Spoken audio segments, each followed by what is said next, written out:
Hi there, thank you for joining us and welcome to Leavesden Studios here on the outskirts of London. Who would think that this old aircraft factory is the home of Harry Potter, the most successful movie franchise of all time? Inside these buildings are some of the most amazing sets you've ever seen, so stay with us as we go into the world of Harry, behind the magic during the making of the latest installment of the beloved Harry Potter books, Harry Potter and the Deathly Hallows. Hey! In our behind-the-scenes special, The True Secrets Behind the Ministry of Magic, the cast members transformed into adults, a sneak peek at the climax of the film, and someone's getting married. Next. Plus, we'll hear from the director and all the main characters. You think I don't know how this feels? You don't know how it feels!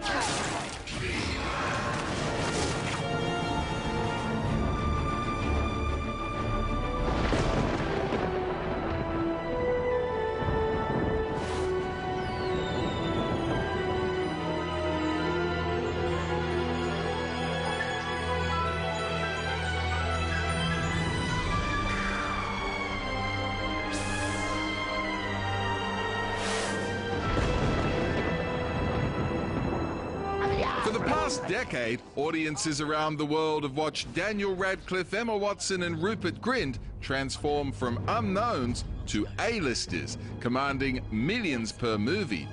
Daniel was just 11 years old when he started filming Harry Potter and the Philosopher's Stone, little knowing he was about to become one of the world's most recognizable and richest movie stars. The stakes were a lot higher in this film than they probably ever have been before, and there is a real sense that, you know, this is going to be Harry's last chance to finish this once and for all.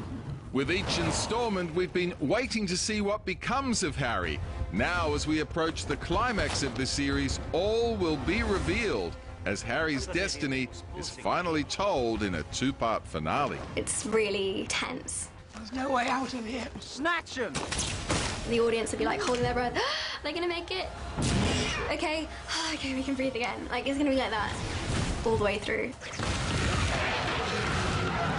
have seen your heart, and it is mine.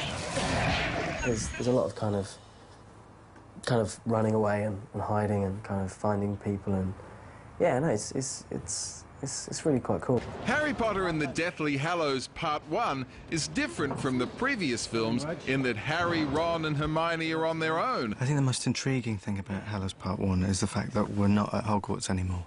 We're away from that safe environment that these characters that we've grown up with, they're away from that magical place. They're in the big, bad world.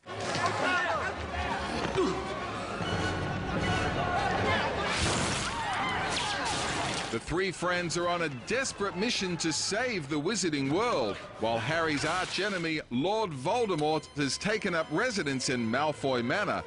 He's at the peak of his power, about to grasp victory and defeat Hogwarts and Harry Potter. So there's a sort of emperor-like, you know, chief executive man with everything at his disposal atmosphere going on. What about you, Lucius?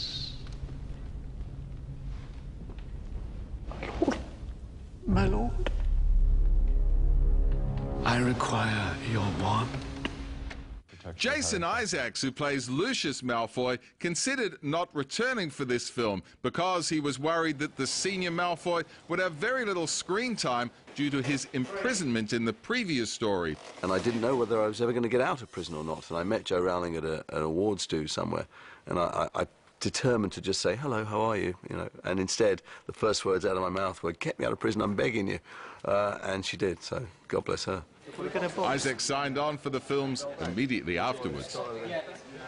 This is, of course, one of the most famous addresses in movie history, Privet Drive. And it's here that Harry and his friends find themselves once again preparing for an attack by the Dark Lord, with a little help from some polyjuice potion. I believe you're familiar with this particular brew. In this scene, the magical properties of Polyjuice Potion help Mad-Eye Moody protect Harry from the Death Eaters by fooling his enemies.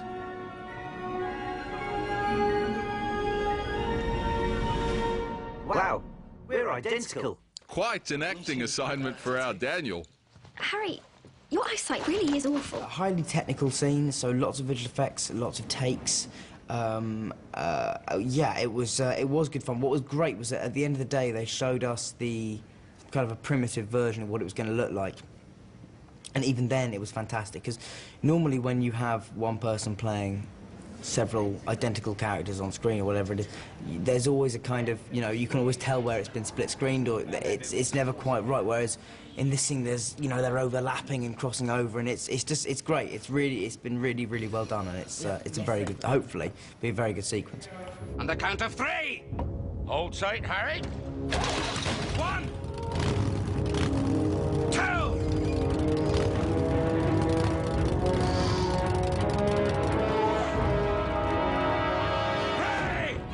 This early sequence of the film features an amazing aerial display as the goodies jump on their brooms and attempt to get away from those dastardly Death Eaters.